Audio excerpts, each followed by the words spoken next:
Friends, मैं हूं आपका अपना प्रतीक और स्वागत करता हूं आप सबों का इस चैनल पर। हम लोग देखने वाले हैं विज्ञान भैरव तंत्र। श्री भैरवी उवाच, माता पार्वती कहती है, श्रुतम देव मया सर्व रुद्रयामल संभवम त्रिक भेदम शेषेन सारात सार विभागश अद्यापि न निवृतो में संशय परमेश्वर। तंत्र शास्त्रों के उपदेष्टा भगवान शिव स्वयं भैरव स्वरूप है तथा भैरवी उन्हीं की शक्ति है जो उनसे भिन्न नहीं है, किंतु वह शिव की पराशक्ति से अनभिज्ञ है। उसने तंत्र शास्त्र के कई ग्रंथ पढ़े किंतु उसका संशय नहीं मिटा है।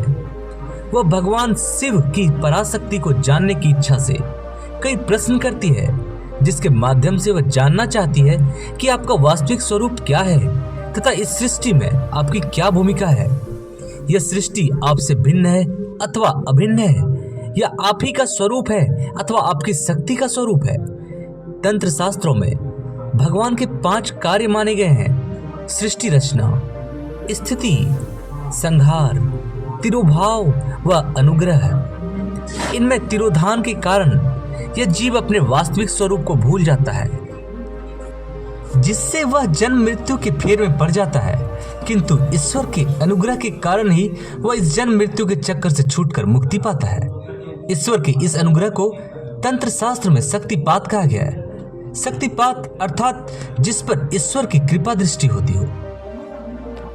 उस परम तत्व के ज्ञान के लिए तंत्र शास्त्र में अनुपाय पद्धति अर्थात सहज योग की बात कही गई है कि बिना यौगिक क्रिया के उसका ज्ञान नहीं होता तथा बिना ज्ञान के मुक्ति नहीं होती।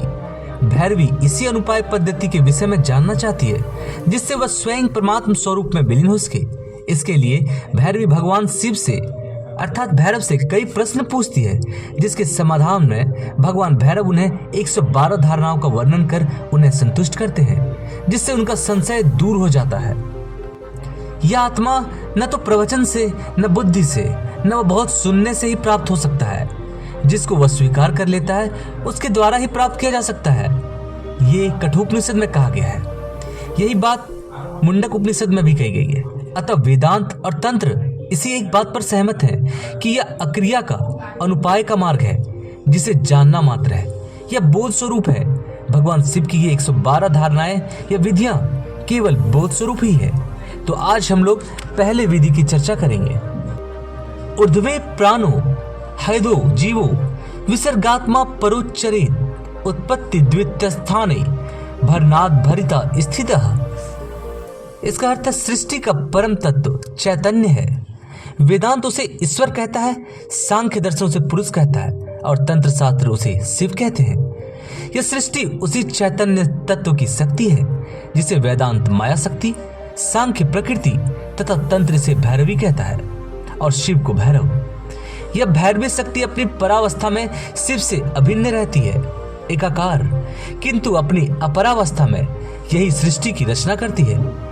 शरीरों में यही शक्ति प्राणों के रूप में सभी जीवधारुओं में विद्यमान रहकर उन्हें जीवन प्रदान करती है। प्राणों की इसी शक्ति से सभी जीवधारी प्राणी जीवन प्राप्त करते हैं तथा प्राणों के निकल जाने पर मृत घोषित कर दिए जाते हैं। अतः जीवन का आधार यही प्राण शक्ति है। शरीर में यही प्राण शक्ति श्वास प्रश्वास के रूप में कार्य करती है। योग शास्त्रों में इसी को रेचक, पूरक व कुंभक कहा जाता है। इस श्लोक में यह कहा गया है कि श्वास प्रश्वास की प्रक्रिया इस परादेवी का ही स्पंदन है। यह क्रिया हृदय से आरंभ होकर ऊपर द्वादशांत तक अर्थात नासिका से बाहर निकलकर 12 अंगुल तक दूर जाती है, तो इसे प्राण कहा जाता है। तथा द्वादशांत से भीतर हृदय तक आने वाले श्वास को अपान कहा जाता है।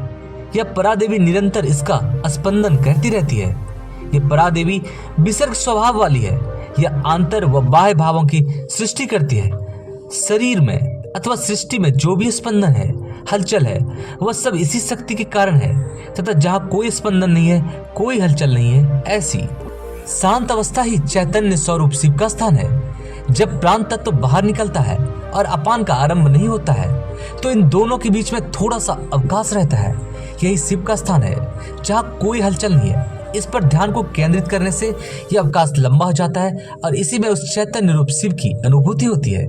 इस प्रकार जब हृदय में अपान वायु का अंत होकर प्राण वायु का उदय होने के मध्य जो अवकाश है, उसका ध्यान करने से योगी की भैरव स्वरूप शक्ति की अभिव्यक्ति हो जाती है।